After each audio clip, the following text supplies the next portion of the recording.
It's Friday, December 10th, 2021, and you're listening to episode 585 of Fear the Boot, a show about tabletop role-playing games and a little bit more. Running time for this episode is 55 minutes.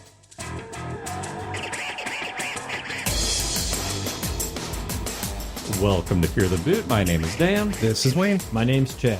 We wasted all of our puns before we started recording. We had did. like 4 really solid puns. But I'm going to go ahead and recycle them anyway. Yeah, I know, because that makes them funnier. Yeah, That's exactly. right. We have to put our best foot forward. Yes. You know, All you don't right. want to stumble over that sort of thing. So, in You're going to cut to the chase. the most recent episode of the AP, Brodeur did something that got us thinking, and for once, not about calling the cops. And that's what we're going to talk about today.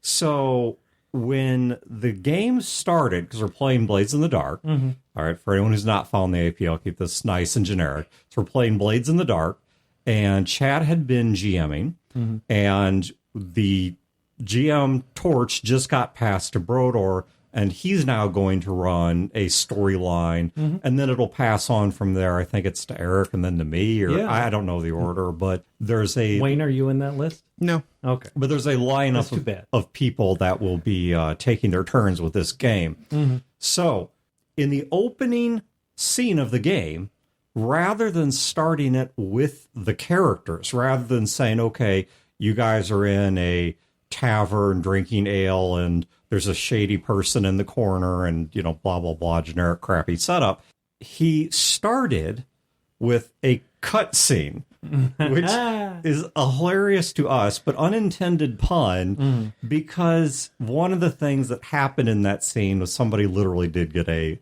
leg amputated or something. They did not want this to happen. They were attacked, trapped, and it was the people who did it were sending a message. Yeah, and, this it was was horrible. It was horrifying. Yeah, this was brutality. This was not surgery. Well, and by the people who did it were sending a message, the meta of that was Brodeur was sending us a message. That's why I think this was so brilliant of him to have done this cutscene to start things off. He wanted to let us know what a Brodeur game was going to be like. Yeah. We knew what the game was like under Chad. We knew what the feel of it was, what the tone of it was. He wanted to send the message of this is going to be the tone of a Brodeur game. Right. And the cutscene let him do that in a way where he's providing it to us without us screwing up the message he's trying to send. Yeah, and so there's several things that we want to unpack about this. And I don't know if we're going to get to all of them, because I think some of them are a little bit more interesting or maybe have legs that others don't. No, that not legs plural. Yeah. Not anymore. Some of these topics have leg. Yeah. So within this cut scene, it's just like the cut scene of a movie or something like that, where we are watching something in the third person limited, I guess, or maybe even third person omniscient. We're watching something occur that our characters are not there to see or participate in. And so he is telling us and walking us through this chain of events that are only populated by non-player characters. And it accomplished 2 things, as Wayne said. One of them was to give us a sense of the tone of story he was telling. And the second thing that it did was it allowed him to tell a bit of story and to reveal some information that the characters would not otherwise have been present to see.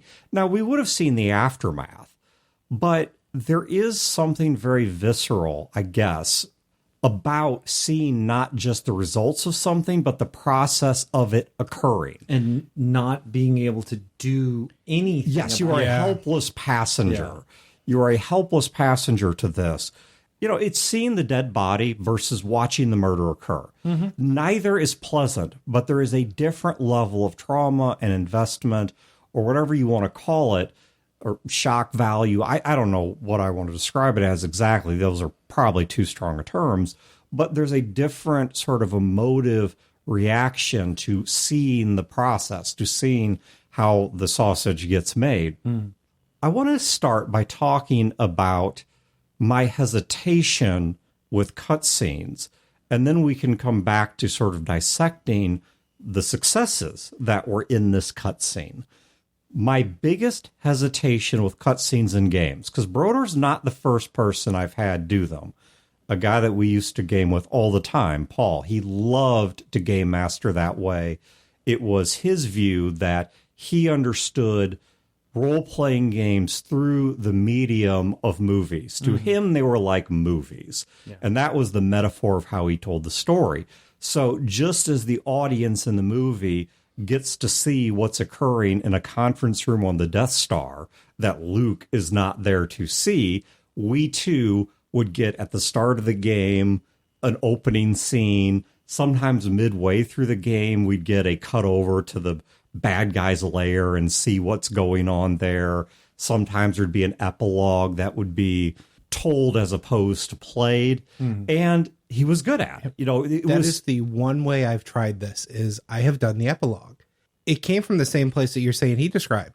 He looked at it for movies. In my case, it was our last superhero game. I was looking at it from a comic book standpoint. Of in the comic books, a lot of times you'll get that last page stinger if you see something that happens that the characters don't see. Yeah. So once or twice I did that to let them see something that the bad guys had going on that their characters never witnessed. And I never really thought about it. It was just something I threw out there that when I saw Brodeur do it, it's like, I've only done that once or twice. And I think it is a tool that I could use more in certain situations. I like it only at the beginning or the end, though, because I don't want to interrupt the player's momentum.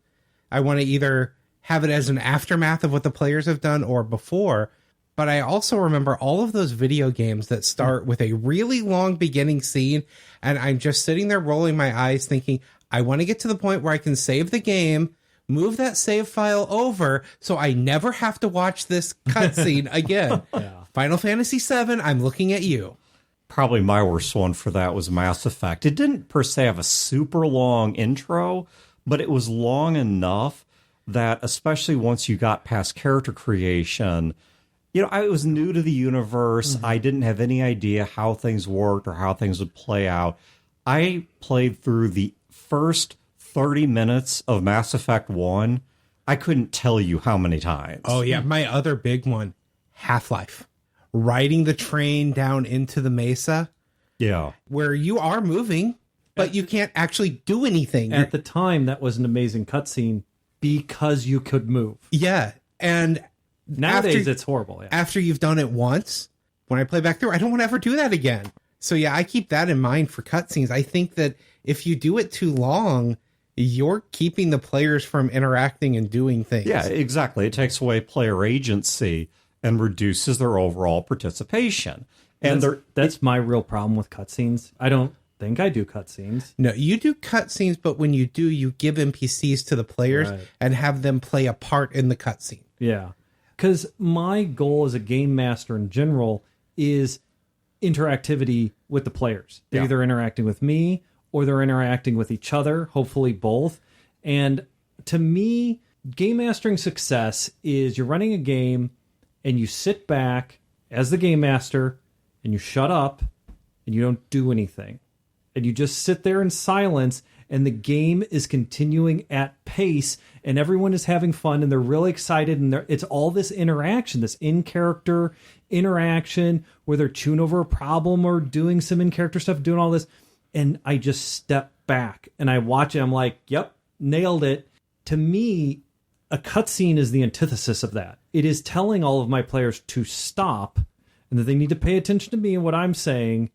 And then I'm talking to myself between two NPCs, which you don't have to do. And I'm describing this thing. I think cutscenes are really good. They're very good when people use them and they're a great tool. And I don't like to use them. I like being a part of them. I loved Mike's cutscene in his game. It was very shocking. It set the tone. It was excellent. He did a great job. And I would never have done it because I just don't like telling my players. This is why I don't like combat, right? We're role-playing. We're interacting. Something terrible happens. We're going to go to violence and it's this big scene and oh my God. And I'm like, stop. All right, get out your dice. Okay, what's your armor class? It just changes track. Well, and when I point to the times that you've used it, our last D&D game that you ran, that's the good example of it. it was always the first thing of the session before everyone gets rolling. And you always had one person at the table was active during the cutscene. Yeah. It was a flash forward or a flashback, depending on the scene. And one of us would have our character in that scene. That character may be 10 years old instead of the current age of the character, or we may not realize when it is because you had to flash forward that we didn't know was a flash forward. Well, and I think they're useful and good things if, first of all, that is your skill as a game master, or one of your skills as a game master, that you are really good at painting good scenes, describing character interactions. Mike was great at that. Yes, exactly. But you have to also accept that it is monodirectional storytelling. And the primary draw of a role-playing game is that they're participatory, that you play the game, you affect the game. If that wasn't in there, you might as well read a book or watch a movie or go see a play. I don't even like having my NPCs make speeches.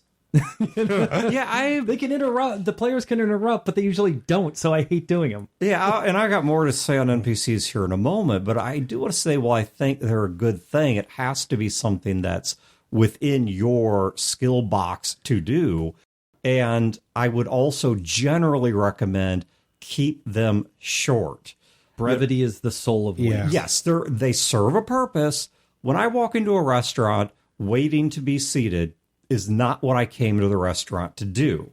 But that doesn't mean I am therefore prepared to say it's a wholly unnecessary part of the visit. Right. And depending on who the person is working front of house, it may even be an entertaining distraction or crack some jokes with them or something like that. I don't hate it, but I don't want to spend an hour and a half standing in line waiting to be seated at a restaurant. If that's happening, I'm going to get in my car and drive to another restaurant. It's like movie trailers. I enjoy movie trailers. I enjoy seeing what's coming out. I didn't go to the theater to see the movie trailers. Right. I could watch them on YouTube afterwards. If you give me 15 movie trailers, I'm going to be really annoyed. If you give me 2 or 3, I'm going to be okay with it. I'm a total opposite on that, but I also recognize I'm in the minority. I would never pay for it. But if there was a theater at the movies, like, one of their screens is just showing nothing but trailers, I would happily go in there, get some popcorn, whatever, and watch an hour and a half of trailers. I was watching. I don't even know why. I think it's because when I see those story prompts, it evokes something internally because my brain loves to fill out what that story could be like. And so I get this little mini experience that may or may not even be reflective of the actual movie that just in my neurotic mind, I enjoy, such that I would seriously, once again, I wouldn't buy a ticket for it, but I would happily go into the theater and just for free, sit there and watch an hour or 2 of trailers. But Wayne, I feel you. The trailers are not what you went there for if you're going to see Ghostbusters or Spider-Man or whatever it is you're trying to watch. The other thing that worries me about cutscenes, in addition to the loss of player agency, is the good old thing of it. You have to RP with yourself. Right. Some people do it and feel comfortable doing it. Some people are great at doing a variety of voices. I hate role-playing with myself. Yeah. It's like an NPC is having a conversation. A guy comes in. It's like, okay, well, we're going to rob this bank and we're going to do it like this. Underling comes in and says, oh, sir, there's someone here to see you. Okay, thanks, Lieutenant. And then that's fine. I'm sure you're talking to whole scenes. Yeah. Right? Like a fight between 2 NPCs arguing. How dare you say that? What did I say? Well, I don't know. And this is a really uncomfortable scene, but we're going to do it for 20 minutes. Ugh. NPCs with the party, I've noticed for all of us, tend to be really quiet NPCs. Even if their personality is not to be quiet, if they're around another NPC, they suddenly go mute. Well, like in the AP, I have an NPC named Callum, and Callum serves a couple of different purposes. He is a window to the world for the players. Like if they have a question about how the world works, because it is a different kind of world, and many of the players never played Blaze before. Callum is a walking Wikipedia who can just kind of GM fiat answer a quick question in character and kind of keep the mood going. Callum is involved in certain aspects of the plot secretly in ways that if it's never revealed, it doesn't matter. But when the players edge into these aspects of the plot, he can give a little bit of color to them in a realistic manner. He is also the character that I plan on playing, like my main character when the GM torch passes around a bit. He is the main A-team guy that I plan on playing. When I eventually play him, he's going to be a lot more chatty. He is going to have a lot of opinions. He's going to have a lot of things to say, and he's going to say them in very Callum, weird sort of ways because he's kind of an odd person. But he's not like that when I'm the GM. You know what's funny is it took me a moment to process that. You said chatty. I first heard chatty. But you know what? Both of those adjectives work. Yeah. They actually do both work. So I had a moment there to mentally rewind, but we're still good. Good. We still have a leg to stand on. Yes. One of the things that I'm going to give on cutscenes that I think is a mixed bag, it is both good and bad simultaneously. And which it's going to be, is it going to work or not work, depends on how it's executed and how it sticks, is it reveals information. One of the things that we get asked a lot, that a lot of game masters seem to struggle with, is how do you reveal information that the characters would not otherwise be privy to, but are an integral part of the story? Okay, so for example, you want to reveal some of the motivations of the bad guy. Well, there are ways of doing it that don't require a cutscene. They might interact with the bad guy. They might find non-verbal information. They go into his house, they rifle through his mail, and they find a card that's getting ready to go out to his sick aunt who has cancer and they can't afford the treatments. And now you're starting to piece together motivations and such. Maybe you have an encounter with one of the henchmen and they tell you, hey, you don't realize or you don't know that this person's much better or much worse or not quite what you think they are. And there are ways of trickling that information out more organically. But these cutscenes can also help reveal information that's fun for the players to know or adds depth or a sense of intrigue to the game without requiring them to be present for it to be trickled out. Wayne, in comic books, this would be your meanwhile page. Exactly. You know, meanwhile, back at the lair of doom, this is what's occurring. Well, and this would have been a really useful tool if I would have thought about it in my last Dresden Files game. Their big bad, they didn't actually meet in person until within the last 4 or 5 sessions. She was a mastermind manipulator, and they were dealing with everything she was doing. She was involved with things, but they didn't actually see her until the end. I could have done little cutscenes in a session here or there, giving orders or something, so you actually have the players see this thing instead of... We felt her effects, but we didn't personalize her, right? We interacted with henchmen, bad guys, and we developed feelings and emotions and opinions about them. And with the big bad, it was this person bad. They had a personality and a history and stuff, but merely by the fact that we did not interact with them, the data points we needed to have opinions was very limited. Yeah, and I found ways in the last 4 or 5 sessions to make it personal. Right. But I had to find ways to make it personal, where if I would have done some of these scenes early on, it would have been in the player's mind, even though the characters didn't know her. Well, and a lot of big bads, they come on the scene where that's the big bad. If they're ever in our sights, it's shoot to kill sort of thing. So you can't necessarily put them on the table until you're ready because the characters won't talk to them. Yeah. And so it'd be useless. And it's like you've got your fight 20 sessions too early. I think a cutscene is a good way to develop their personality and transmit that to the players, to give them something to hate and to give a face to what they hate. Yeah.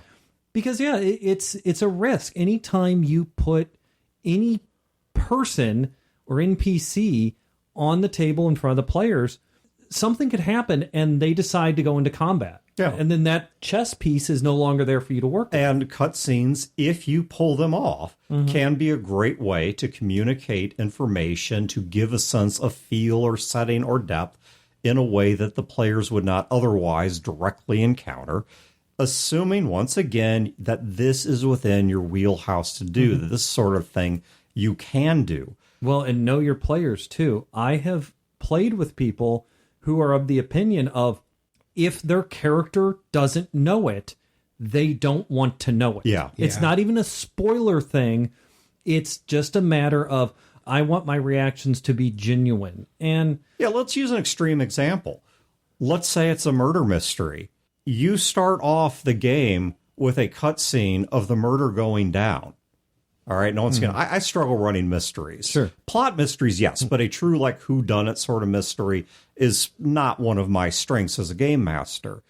And I think there are ways you can do it where you see a woman sitting in a cafe and all of a sudden you see this figure in the background come in and whatever happens. And it's all very veiled and you don't really have a clear sense of what occurred. If you want an example, look at any police procedural TV show that's out there, because that's how all of them start. yeah, or film noir is a lot like that. That's another good genre. because film noirs are great on that one because you see a crime, but it's never what you think it is, because that's the point of the genre. Yeah, exactly. Yeah. It's not what you think it is, or the person's not who you think they are. And the show CSI did this quite a bit. Wayne was talking about procedurals, and I guess that's a crime lab procedural, which is pseudo police, but whatever. Point being, though, that, they oftentimes were misleading you with that scene.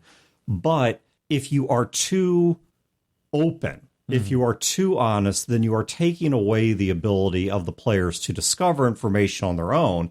And Chad, as you noted, some people feel very strongly about the fact that they want a completely fair above board game where if they didn't roll it, they didn't get it. If they didn't see it, they didn't get it. If they weren't there, then they weren't there. And they want this to be very, very carefully crafted to be in character. And I'm going to tack on to the end of Know Your Players with Read Your Table. When people are starting to get checked out, when people are starting to get bored, your cutscene either has gone on too long or you didn't put it together very well. And it's time to wrap it up and pass control to the players as quickly as possible. Brodeur did a great job. It was colorfully described. It was a relatively quick hit. It only lasted a couple of minutes. I mean, single digit, like 2, 3, 5 minutes. I don't know exactly, but it was short. It was impactful. And it he had then goals that he achieved. And he immediately then put us into the action. Right. We had an immediate opportunity to respond to what this cutscene had revealed. It didn't leave us with this pent up, unfulfilled outlet. And he had an NPC that was much loved by the characters we were playing. We were playing our B team. And basically, this was the boss of the B team that he had grabbed and assaulted. Well, and besides that, I think it was an NPC much loved by the players. By the players, yeah. And he had the NPC assaulted. And sort of my response, I guess, to the people who are like, well, I only want to know what my character knows and nothing else. We get thrown into our characters, and our characters don't know this has happened yet. In fact, it is a normal, boring day as we walk into our characters with the player knowledge of not only this happened, but this signifies an even greater danger. Yeah. It's not about the attack. It's about what the attack means. And we go into that. And to me, that was great because what a challenge that is, right? What a challenge that is to figure out how to play my character so nonchalant. Yeah. You know, like to play the characters with a sense of ignorance. Yeah. And it's like none of this running a game, playing a game is about genuine reactions. Well, yeah, and it's a simulation. Just like every game master and every player has their strengths and weaknesses, every group has its strengths and weaknesses. And one of the things I will compliment our current AP group for is we're very good about playing the games fairly. That if we Not don't cheat all the time. Yeah, exactly. If we don't know something, we're good at playing it like we don't know it, even though we as players do. We're very good at separating character knowledge from out of character knowledge. And yeah, you feel something. And you know what? That's a virtue of it. You feel invested even before your character actually is. That I, as the player, am now suddenly very upset about or very happy about or whatever a piece of action that my character is otherwise completely oblivious to.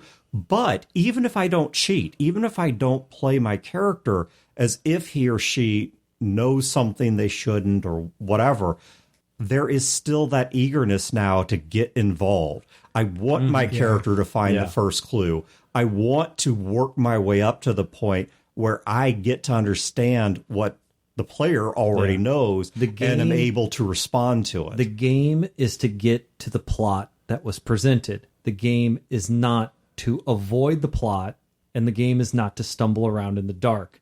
A game master, when they give you information that your character doesn't know, they are doing it for a reason. They want you to know that. They want you to know that so you act on it. They just don't want you to suddenly psychically know that your mother's house has been broken into. And it's like, oh, well, I haven't seen Mom in 3 years. Better just stroll on over to her house for no reason. No, you make it happen, but you make it happen in the right way, organically, yeah. I can give an example here that's not from role-playing games, but I think does a great job of illustrating this. Several years back, HBO put out a miniseries about the life of John Adams. I think it was like 6 or 8 episodes long. It was a fantastic series. I think Paul Giamatti, I believe, was the one who played John Adams. Yep. It is a great miniseries. If you've never seen it and you're at all interested in that sort of story, very well put together. Now, as a product of American education and American culture, guess which perspective I am most familiar with regarding the events prior to, during, and immediately following the Revolutionary War? The American side. Yeah, obviously. One of the things that I really appreciated about that show was, while it was not the major crux of the show, they had these scenes where you start to see King George and you hear his perspective. And I'm not an expert on British monarchs, but it is my understanding from what historians have commented that their portrayal of King George is fairly consistent to and plausible given what we know about King George. I really appreciated hearing how King George, at least according to this portrayal, viewed the events, viewed the wars, the politics that he was dealing with in terms of his own noblemen. And that the Sons of Liberty were terrorists. And Parliament. Yeah, I mean, you saw it from both sides, and you could draw your own conclusions.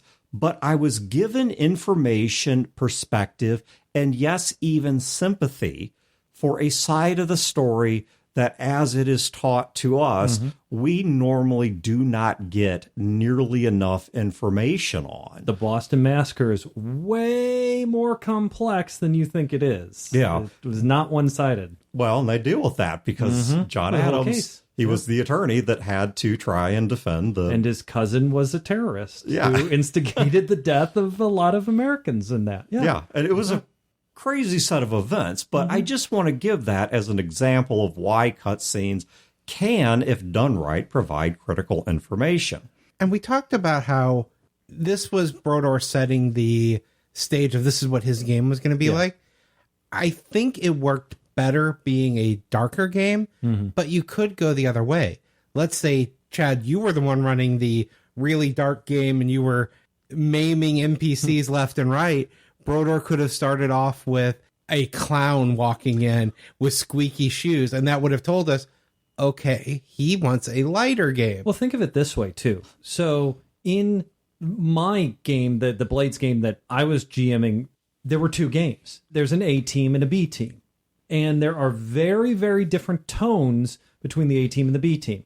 The A team, there's some funny stuff in there. Like, I mean, it's this group. There's always going to be but it was serious. In fact, it gets dark. In fact, it gets pretty psychological. In fact, it gets pretty psychedelic at times. It gets very weird. It's very Robert Louis Stevenson style horror. Yeah. I guess is a way of describing it. Yeah, I really wanted to play with reality without really getting into like the Color from Outer Space Lovecraft thing. But I wanted to... That is my favorite Lovecraft story. This is the best Lovecraft story, other than Horror over Innsmouth, but they're both great. But yeah, I wanted to play with reality because most of the players at the table were unfamiliar with Blades in the Dark, so I could really play with the reality in the way I wanted it to. But that's a side tangent. The B team, on the other hand, their funny personalities...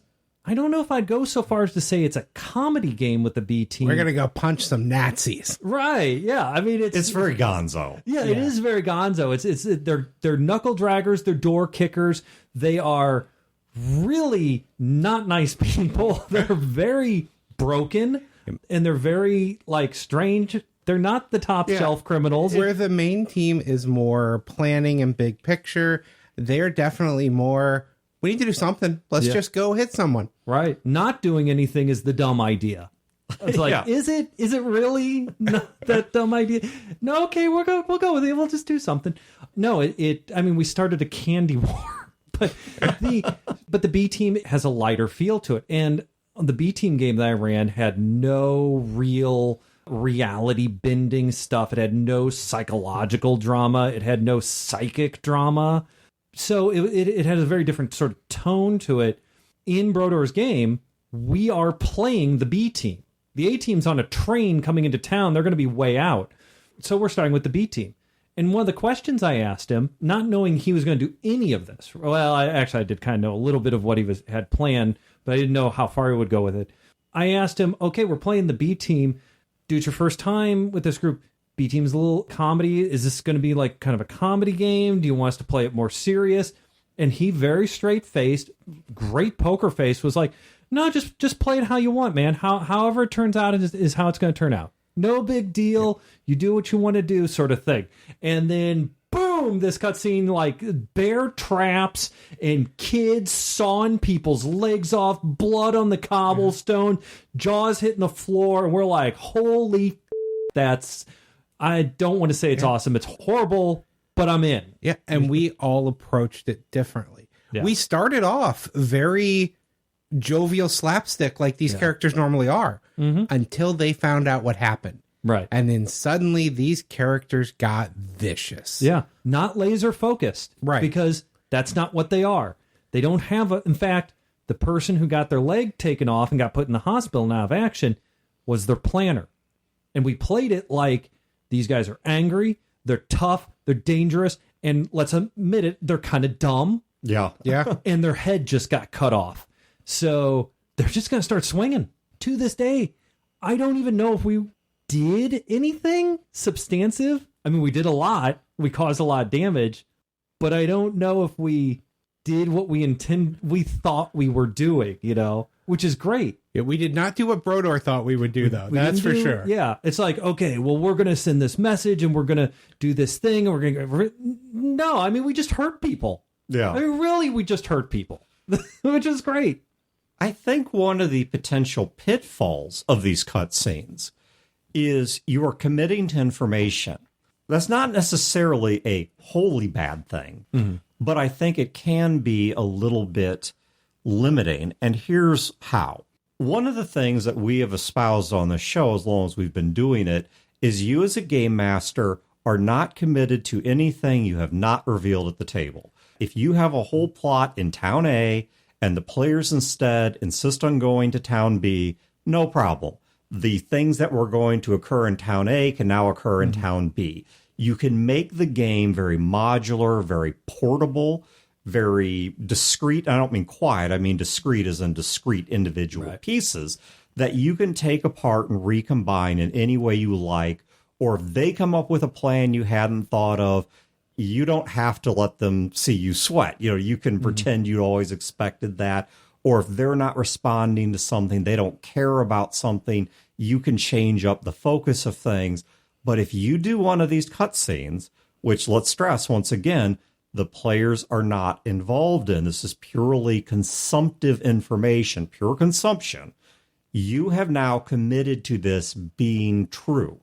And I think one of the ways you can mitigate that is by having it be something that either they can respond to or not respond to immediately.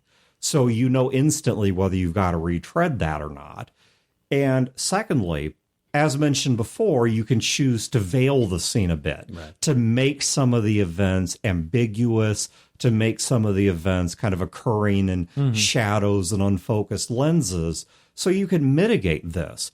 But keep in mind that whatever you have put on the table, you have now committed to being true in some way. Now, if you're a good storyteller, you're quick on your feet, maybe you can spin it so it's all true, but not the way they think it's true. And obviously, the less you commit to, the better. But if you have, these expository cutscenes that reveal story, reveal character, you are giving up some of your ability to change those things on the fly later.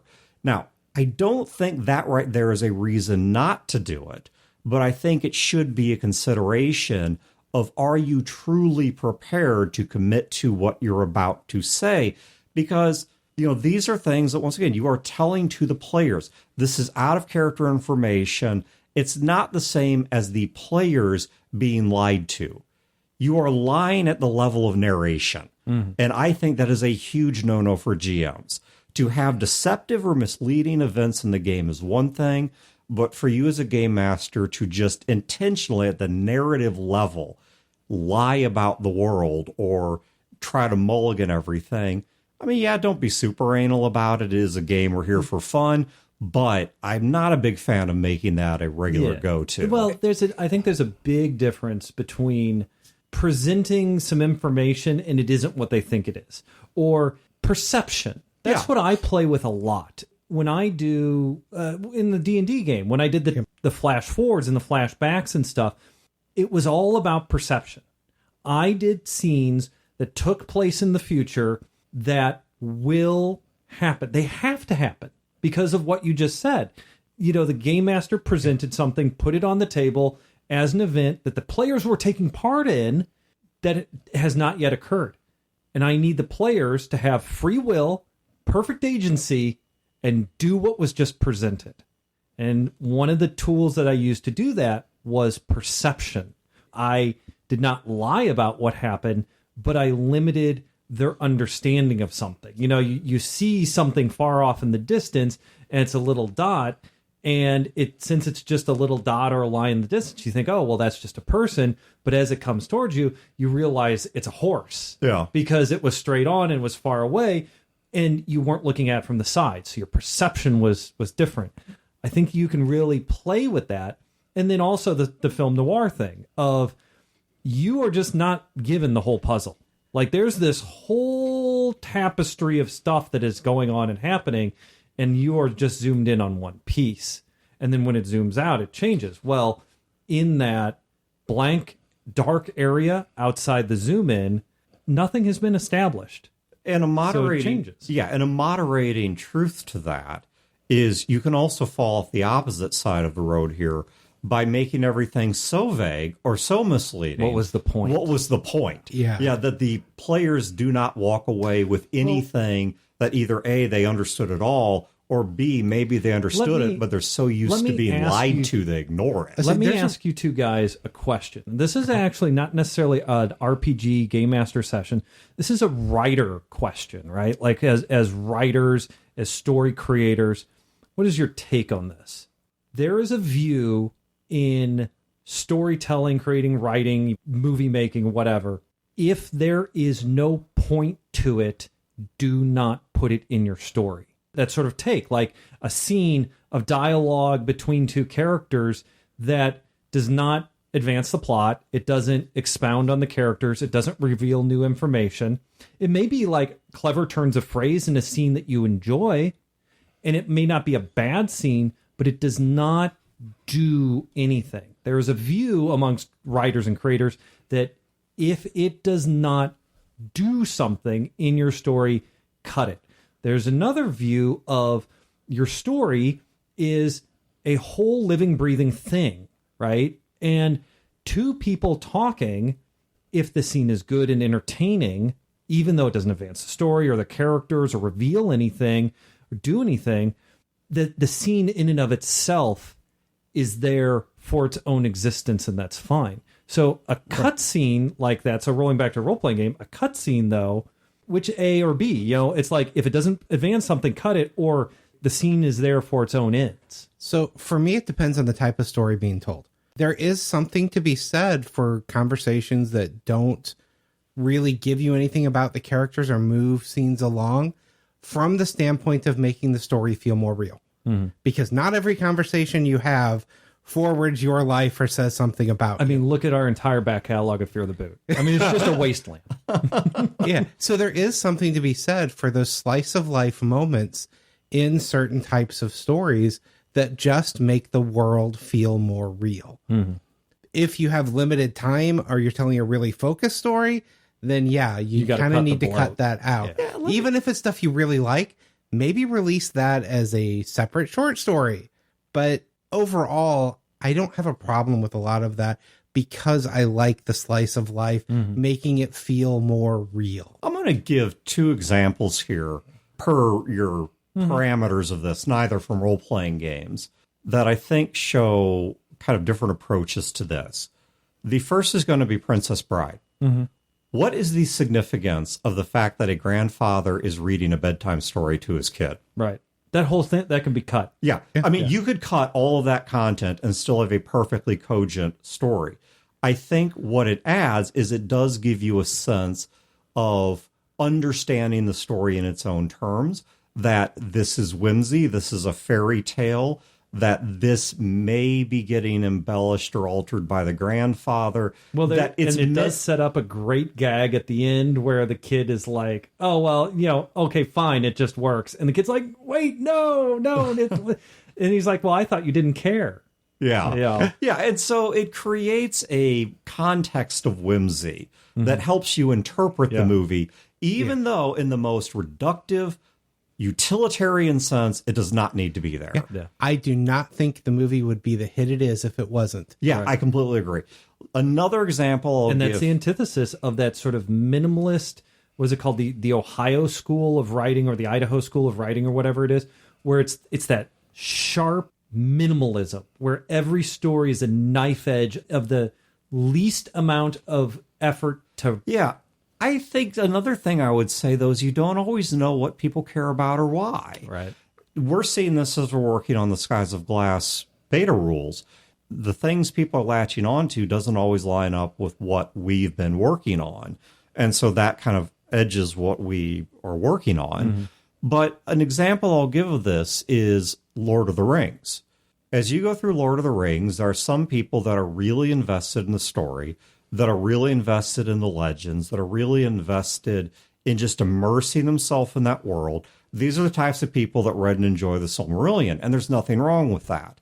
Then there's people like me who are like, I don't care. Right. I'm invested in the story of the One Ring. It's a great story. It's an important work of literature that I don't give two shits about. Yeah, it is a great example because I will point to the character Tom Bombadil. Oh my God! Cut that whole chapter. And I feel exactly the same way. But he's got big fans. Exactly. There are people out there that were devastated that he was cut from the movie. I'm so thankful he was. But yeah, I completely agree. I would have liked to have seen more of the singing cut from the movie. Yeah. Right. And when I'm reading the Lord of the Rings books, I've said before, and it's completely true, that when I get to any portion where it's italicized and indented, because it's going to be 3 or 4 or 5 pages of them singing some elven or dwarven or whatever legend, and someone who's really invested in the world wants to know more about that, but I don't personally care. I'm not invested in that aspect of the story, and it's great that it is visually different. And secondly, is not necessary to understanding the story. So the moment it's like Aragorn whips out his tuba and starts going, I know to flip 3 pages. Let me give another example. You want a good example of that? Blows Lord of the Rings Silmarillion out of the water. It's a little book called American Psycho. This book is about a guy, and there's a movie on. The movie is, I hesitate to say good. I mean, it's about a psychopath murderer, but it is a good movie. It is a story about a guy in the 80s who is completely schizophrenic. He has no sense of guilt, and he is an alien, so to speak, amongst sane people, except in the 80s, New York business financial people are so shallow and so money driven, he blends in perfectly. Yeah. He is just like all of them, except they're not crazy. And in the book, though, and they do this scene in the movie, in the book, there's like 3 of these chapters, right? So you're reading about his thoughts and how he's crazy and about how he has all this stuff. And it's like the sub-commentary on the 80s shark business world. Is that and the one where he starts talking about bands he likes and why he likes them? You'll flip the page in this insanity, and a new chapter starts. Yeah. And it's about Huey Lewis and the News, and about how their new album wasn't as strong as their last album. And I am talking in a college level, in-depth academic assessment of Huey Lewis and the News that goes on for like 75 pages. Yeah. And it's not an insane rant. The existence of it, told the first person, proves insanity. And I think there's a Whitney Houston chapter as well. There might be a 3rd chapter on that. There's chapters on other stuff that is similar. In the movie, they do Huey Lewis and the News on it. But it is a perfect example of that. It does nothing. Yeah. You already know the guy's crazy. Right. But if you're in the book for a look into this mind, then it does serve a purpose. And I think if it wasn't in the book wouldn't be what it is. Yeah. And you know what? I didn't read those chapters. Well, and I got 2 pages in, and I flipped to the last page of that chapter. Sure enough, Huey Lewis and the News still going, and then I just skipped the chapter. Yeah. And I think a writer or a movie maker has a disadvantage over a game master, and that they cannot actively query their audience to find out what they care about. We can read the room, and if we're going on a rant about Huey Lewis and the News, and then it's like, oh man, this is really going to drive this point home to the group. This is so awesome. And they're like, what? Well, you can wrap that up. I'll throw out another example. Dune. The whole book. Wayne's gonna go crazy here. He loves that book so much, Dan. You gotta be careful. His favorite thing. I am so invested in Ix that if there was like the Ix trilogy, so I would have already read it. But I recognize that that's not what the universe is about. Your obsession with the Ix drives me insane. For the reason, and it's only one reason. Now, if we don't count his son's book, I'm just talking Frank Herbert, who's dead. Yeah. Dune, it's 2 sentences. Like, literally 2 sentences. Yeah. They do get developed more in later. They get developed more in the later books. In the Apocrypha. Right. And then his son's book, the house books, actually deal with him quite a bit because there's like the Civil War and stuff. But yeah, it's just like, oh, this Ix stuff. And I'm like, oh my God, it's 2 sentences. Well, they mean this and this and this and this. I'm like, no, it's 2 sentences. See, that reminds me of Star Wars. How every character has a name and probably a book in the extended universe and is somebody's favorite character. Every character that is mentioned that doesn't even have speaking lines, even if the name isn't mentioned, the character has a name and an academic level Wikipedia entry on the Star Wars Wikipedia. And for me, I don't get into that with Star Wars, but I've been known to do that with Star Trek. Yeah. And Star Trek has Memory Alpha. It's the same thing. Oh, yeah. I've spent a lot of time on Memory Alpha. Memory Alpha, you can go down a real deep rabbit hole. Yeah. Yeah, I just finished an audiobook of the autobiography of Catherine Janeway. Wow. It was actually read by Kate Mulgrew. It was really good. It gets into some of that stuff, and it made me actually go out to Memory Alpha and start digging into more characters. And I think that's the point I want to close this out on. Is that the Aliens Wikipedia has an entire huge article on Ripley's cat. That doesn't surprise me. Which has less than 30 seconds of screen time. What I wish they would develop more for Aliens, and maybe they have in some of the books or some of the... a lot of books. Is a lot of sides. There are other sapient alien species out there. The Aliens role-playing game, the original one, I believe the universe is not just humans. Yeah. There are other aliens out there. The original Aliens role-playing game is not about fighting aliens. Yeah. It's about playing Space Marines and there's actually bigger threats than the aliens. Yeah. In fact, at the start of the movie, Aliens... Is this just another bug hunt? Well, not just is there another bug hunt. While they're sitting in the galley, one of them talks about having sex with an alien. A sapient, intelligent alien, like out of Star Trek type alien. I don't mean alien as in a xenomorph. But the story Bible for aliens, and if nobody's familiar, a story Bible is like a book that the end consumer doesn't read about a movie or something like that, or a video game, or even a book series has a Bible, which is just all the facts. Yeah, to try and keep consistency. Right. Yeah. For Alien and Aliens, the Bible for the movies is huge. And you can go out to the Aliens wiki. All of the Space Marines have huge backstories that is never mentioned in the movie. It never comes up. It's not important. And Alien is also a unofficial, because Ridley Scott sort of tied it all together, sequel to Blade Runner. Yep. And Aliens and Predator exist in the same universe. Yeah. So what I want to close this out on is a reminder that as a game master, it's okay to experiment, and you have the advantage because you don't have one book and one audience and no feedback. You have a lot of tools that a general storyteller does not.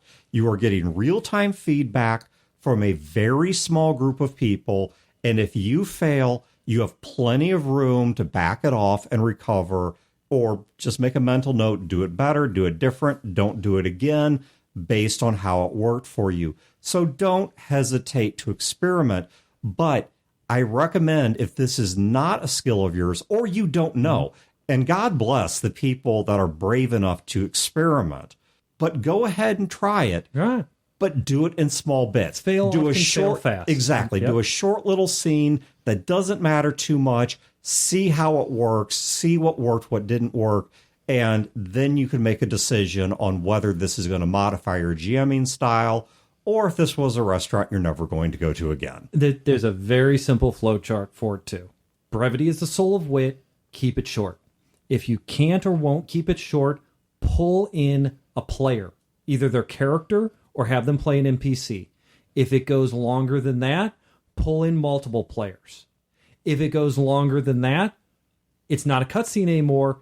It's a B-team game, and that's cool, too. Yeah, you're just B-teaming the bad guys. Yep. So, with all that said, nothing in the show notes. Might link a thing or two based on some of the stuff we talked about. But other Fear the Con's coming. Fear the Con is coming up. Check out our Discord. I hear Facebook is rocking. We have a Patreon. Yeah. There's a Patreon. Yeah, there's a Patreon. We never talk about it. Yeah, patreon.com/feartheboot. If you want by to the way, Wayne will never say this about himself. Wayne runs Game Notes, which is a small, tiny podcast that is Patreon-only content, and it is phenomenal. Yeah. I don't listen to podcasts. I started listening to it because Wayne talks about our game, our regular. We have a Wednesday game. Yeah. The fastest way to make Chad listen to a podcast is say you talk about it. Say you talk about it because I'm a raging egotist. Yeah. So of course I run out there and I listen to it, and it's gotten me hooked because he talks about games that I'm not in that I still listen to. Yeah. They're excellent. And then also there are 91 episodes of them out right now. Chris has something about being old or being in a car. I don't know, one or the other. Being old in a car. And being old in a car. It's called driving at 10. That's miles per hour. Yeah. Age would be 10,000. Yeah. He's basically counting down the days till his doctor takes away his license. Right. Well, until his personal odometer flips, flips over. And then he ends up having to do the straight story and drive a riding lawnmower everywhere. Right. But anyway, no, I've heard those are good. There is some great CarPG. That's what he calls it. I take it back. They're horrible. No, there is some good content out there. Also, the show raws, the negative episodes we can't release to the general stream because they're too we released off color. We released a negative episode that we can't release to the normal stream, but it wasn't bad. Yeah. So anyway, I'll link some things in the show notes for you guys to check out. But other than that, have a great week and great games, and we will catch you next time. See ya. This has been a production of Fear the Boot, copyright 2021. Listeners are free to use this episode in a non-commercial endeavor so long as credit is provided to feartheboot.com. You can find previous episodes and other resources at feartheboot.com. If you wish to support this show and its related endeavors, you can do so at patreon.com/feartheboot.